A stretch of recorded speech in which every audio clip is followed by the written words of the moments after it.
Hello, welcome to the Symposium on Drug Hypersensitivity and Desensitization. I'm Dr. James Yun. I'm a clinical immunologist in Sydney in Australia, and I'll be co-chairing this session with Professor Hye-Yeon Kang, who is also a clinical immunologist from Seoul National University Hospital in Korea. We have three fantastic speakers with relevant and interesting topics for the next 1 hour. So without much ado, we'll get underway. And please send us questions and we'll run Q&A at the end of the three lectures. But please note, Professor Timoli won't be able to join us for Q&A. Yes. Our first speaker is Professor Philippe Lee from the University of Hong Kong. Dr. Lee is an assistant professor of the Department of Medicine and an expertise in the field of drug allergy and conducting many drug allergy studies. Professor Lee, please. So thank you. Thank you for the opportunity to present today among giants, and I hope I can keep on time. So today I'd like to present some experience from Hong Kong about beta-lactam allergy in our Hong Kong Chinese patients and factors predicting general allergy. So I'd like to run down by splitting this into three parts. Is beta-lactam allergy really a problem? Why should you care? And how we have managed beta-lactam allergy based on our experiences and data that have driven our practices in our territory. So first, is beta-lactam allergy really a problem? So in London, we conducted this study a few years ago. So we know that in many Western populations, including the United Kingdom, about 1 in 10 people will tell you they have a penicillin or beta-lactam allergy label. But if you go and take all these patients, and we did more than 1,000 patients back in London, about 11% of those were true, but the remaining 90% of those patients with those supposedly beta-lactam allergy labels are false. This has been well established and well known. And in this paper, we actually found out there's a way to stratify these patients into low-risk patients.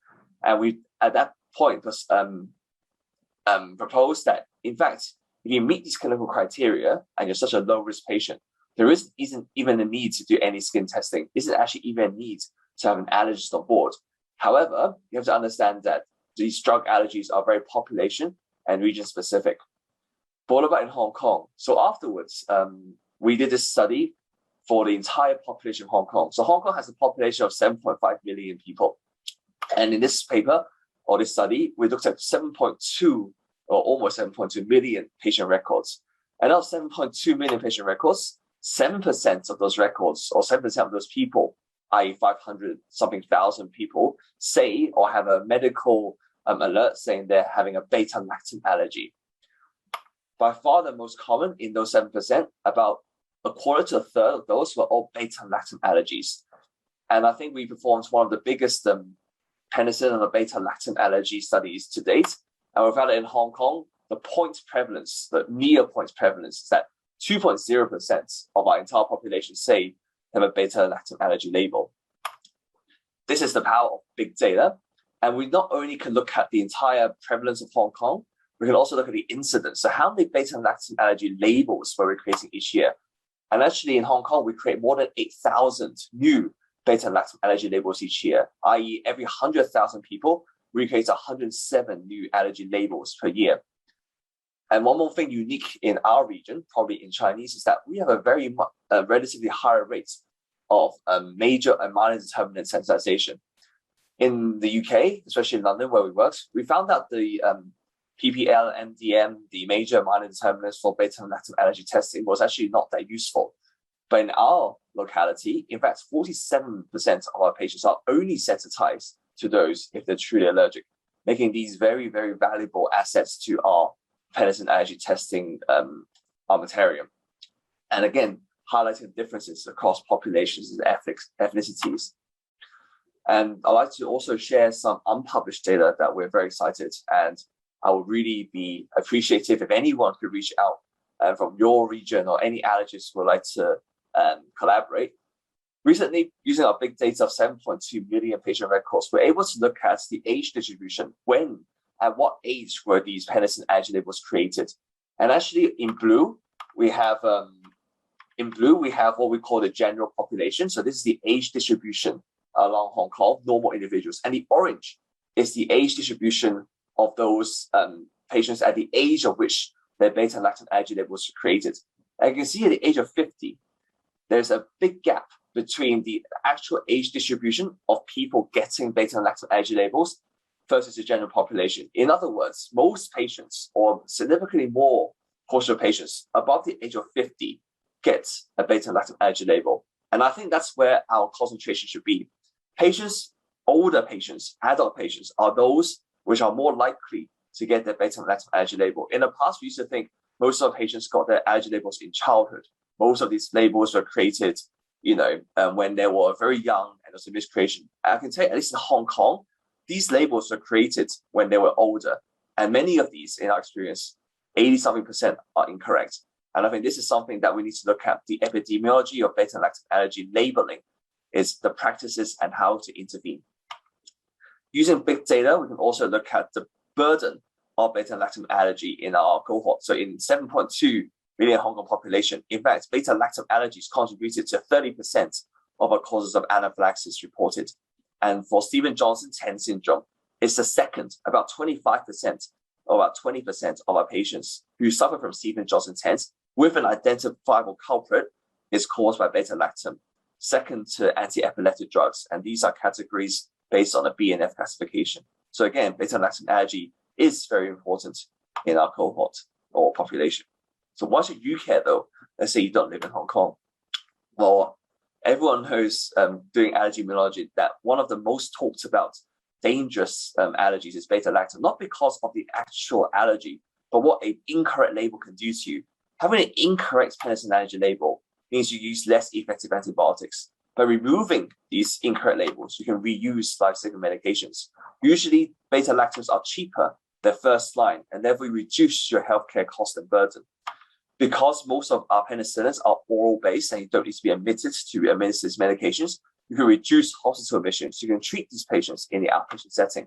You can reduce your length of stay, free up your hospital beds, and probably more importantly, which I'm sure Mariana and Professor Morley will talk about later in the lectures, is how to reinforce back antimicrobial stewardship. Because we know pushing ourselves to use inappropriate antibiotics by unnecessarily avoiding penicillins, we are actually increasing the development of multi-drug resistant organisms. We're now getting more MRSA, more VRE, more C. diff.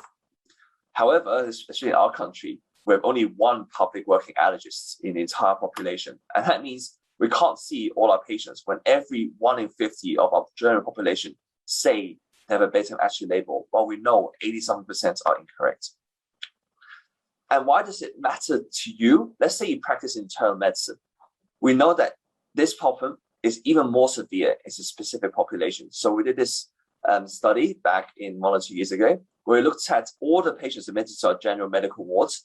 And we found that in elderly, by definition in our region, aged more than 65 years or above, in fact, have the same burden of drug allergy. They don't have particularly different drug allergy labels, except perhaps to cardiovascular drugs. But the problem is this: elderly are still having the highest proportion, or beta-lactam is actually the biggest quoted drug allergy label amongst the elderly. And if an elderly carries a beta-lactam allergy label, they are much more likely to die in hospital. They cannot be directly discharged. And even if they don't die, they have to be transferred to a convalescent hospital, they have more inpatient stay. And I think that's a really bad outcome, especially in elderly. What about the immunocompromised? I work in a rheumatology and immunology team. So I had a study which we looked at many patients in the rheumatology clinics. So by far, the most common rheumatology patients we had was rheumatoid arthritis, spondyloarthritis, and lupus. And I can tell you, the burden of drug allergy in those patients is phenomenal. 40% of lupus patients have some sort of drug allergy label, much higher than the general population, much higher than other rheumatology conditions. And especially giving antibiotic allergies and also NSAID allergies. Many patients say they have these allergies. But just as before, if you take these patients and you go and do a proper workup, refer them to allergy, you do a skin test if necessary, you take consent, do a controlled and safe propagation test. Most of these patients' drug allergies, in inverted commas, are not true. But carrying these labels means that these patients are admitted much more frequently into hospitals. If they carry an antibiotic allergy label, they are much more likely to require hospitalization for infections. So using the last 5 minutes, I'd like to talk about, knowing this, what have we done in our locality so far, and what we can experience can we share? So in Hong Kong, we did a similar study in the UK. We looked at all the patients admitted to a hospital with so-called beta-lactam allergy. Or we found that, again, as always, beta-lactams are the most common. And unlike 2% in the general population, 5% of all our hospitalized patients say they have a beta-lactam allergy. If we do all our testing, it's very similar. Only 40% of our patients saying they have a beta-lactam allergy label are true, carried out by a propagation test. But more importantly, we took a more detailed clinical history. We asked all the parameters, including when was your index reaction, what type of reaction, what was the manifestations, what was the name of the antibiotic given, who gave the antibiotic. We found there were 2 questions which were actually very useful to guide our predictors of general allergy. One is, does that patient's index reaction carry a objective or maybe a formal criteria to meet anaphylaxis? So if they really had anaphylaxis, that makes them very much likely to be generally allergic. Not the patient tells you he or she has anaphylaxis, actually meeting criteria. And secondly was the duration since the index reaction. If it occurred quite recently, in our definition within a year, it was much more likely that the patient's allergy is true. And the basis of these 2 important questions is now incorporated in subsequent clinical practice. One more thing we found in Hong Kong was very, very important, I think, and I implore our Southeast Asia colleagues to look at this, and we published this in AAIR. Tazocin, or Hypersensitivity Tazobactam allergies, is a really big problem in our locality. In Southeast Asia, we use a lot of big gun antibiotics, and we realized for this particular penicillin, it actually is very different. A third of these so-called allergy labels are true. There's a really high rate of genuine Hypersensitivity Tazobactam allergy, and skin testing is actually not very useful. But using this data that we generated now in Hong Kong, in at least certain hospitals, we now have this universal penicillin allergy pathway. And as long as you're admitted to any of our public hospitals, you will be included in this pathway if you have an allergy label to penicillin. The important part is actually at the bottom. Although in the middle, we try to teach our colleagues what to do. The important message is at the bottom, proactive referrals. If you have a beta allergy label and you're not sure, refer to an allergist on discharge. Then all these referrals will then ciphered to our penicillin allergy triage. And based on the findings of our paper, especially the important predictors, our nurses will then perform a telephone triage, asking these patients questions which will predict if the patient is at high, medium, or low risk allergy. And if the patient is at low risk for allergy, we will then refer them to our low risk penicillin allergy clinic, where the patient will come in with the history taken already, consented to a skin test negative, straight to a 1-dose direct propagation test, and then delabeled. And our experience has been very good. Because of a huge burden of penicillin allergy, we now use this as our main bulk to delabel as many incorrect labels as possible.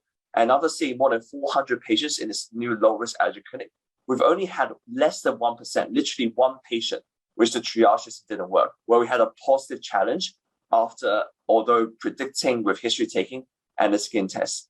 It's very safe. And that 1 patient had a very minor outbreak of hives only. Now we've expanded this to see more than 300 patients per year. But however, in Hong Kong alone, we make 8,000 new beta-lactam allergy labels just each year, and we are nowhere near able to conquer our burden. So next step, we're now opening the initiative. We won't have 1 allergist working in a public hospital, and therefore now we do a multi-specialty or a multidisciplinary collaboration. We now invite ID doctors, A&E doctors, internalists to help using this new approach to set up their own satellite low-risk penicillin allergy clinics to conquer this epidemic or this pandemic together. And now we will have 7 different clusters across Hong Kong to open 7 new clinics with a nurse triage system based on our local data. So in my last minutes, I'd just like to focus on some take-home messages. So like the rest of the world, at least in Asia or at least in Hong Kong, among Hong Kong Chinese, it's very similar. 2% of the entire population will tell you, and this is based on complete population data, they are allergic to assault beta-lactam.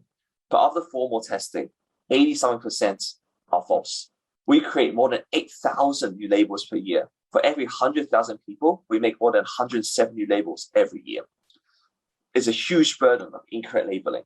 And therefore, in order to decrease this burden, to get rid of these labels as soon as possible, we first need to prevent it from happening. We know that the labeling happens in adulthood in our locality. We need to decrease the incidence of incorrect labeling. And once they're labeled, we then have to call them back. And that's where proactive labeling or proactive testing is important. We need to find ways which we efficiently and interdisciplinary efforts to get rid of incorrect allergy labels to improve the outcomes for our patients. And that's all I'd like to share today. And I'll be very happy to answer any questions in the Q&A. So thank you very much again to the organizing committee for this invitation. Thank you.